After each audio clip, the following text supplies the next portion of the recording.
Doleris Šveicarijos frankas, savaitinis grafikas, neįveikiamas savaitiniam grafikui lygis 0,9245, jo pastoviai ten atšokinėja.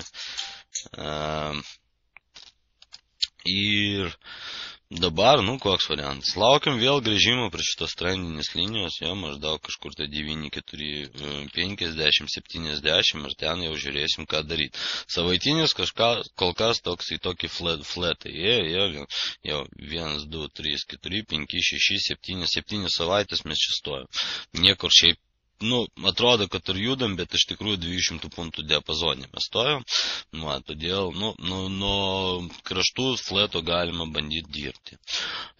Dieninis grafikas krentanti pas mus, korekcinis trendas. Ir va čia, pavyzdžiui, dabar selint nelabai ir galim buvo, ir galbūt reikėjo ten pažiūrėti didesnį periodą prieš pardavinėdami, taip, nes buvo nebaigtas ciklas. Va čia, mes nepabaigiam ciklo ir grįžinėjom dabar prie trendinės linijos, nes medianas čia atšokimas jau buvo, aišku, nedieninis čia atšokimas, ten 50 punktų, bet jau buvo, galima įskaityti. Ir dabar mes galim pramušti tą dieninį korekcinį trendą ir tada 9,300, kažkur 9,3, net galbūt 17, jo bus pirkimas ir tada važiuojame į viršų. Kol kas, ta situacija, kad jis nenuėjo į apačią ir nepabaigė ciklo, tai duoda mums tokį prielaidą, kad bus pramušinėjamas dieninis trendinis pasipriešinimo lygis. Pasipriešinimo lygis.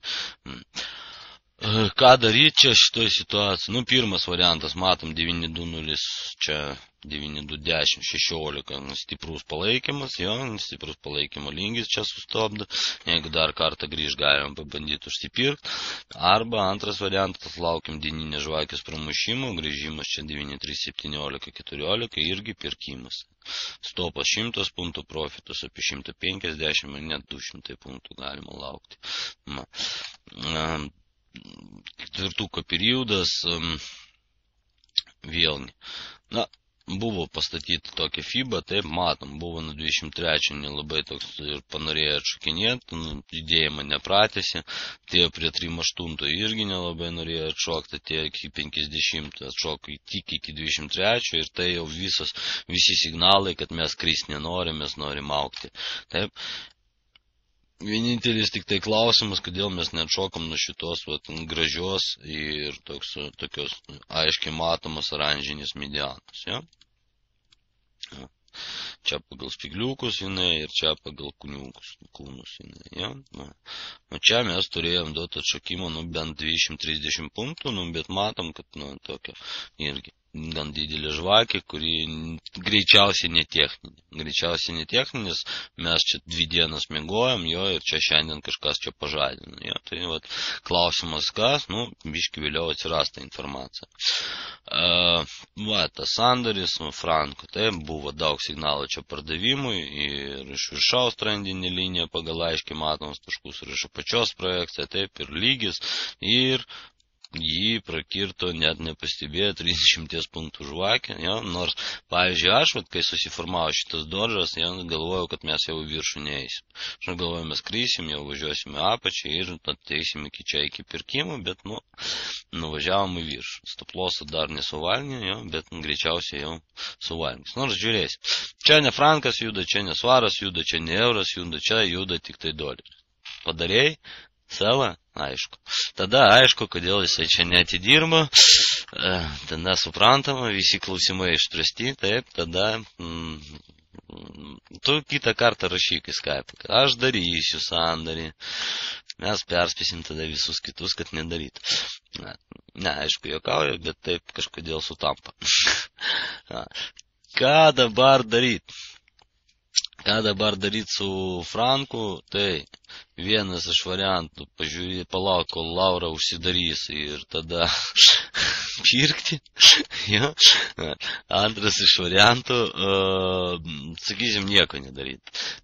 pastatyti iš apačios į viršų FIBA ir laukti grįžimo. Taip, dabar mes matom, kad juda agresyviai nuo 23, jeigu atnaujina judėjimą kažkur tai čia, jo, vėlgi gaudyti nuo 23 ir judėjimo pratęsimas. Taip, dar nepratęs judėjimą, kad sakyt, kad čia jau tikrai bus pratęstas judėjimas, nors greičiausiai kitos valiutos pratęsi.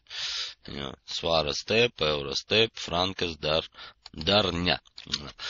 Nors biškite trūksta ir aš taip galvoju, kol analizuosim M15, ant akių jisai tą bjaurą darbą ir padarys, taip?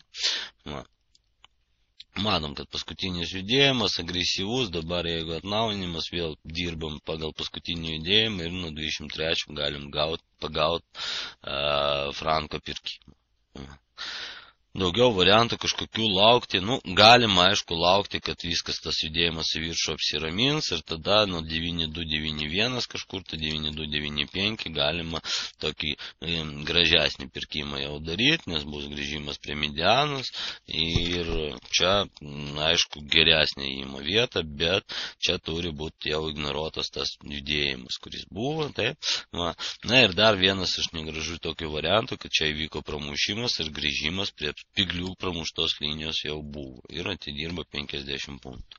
Dabar klausimas, ar mes atnaujinsim ar ne?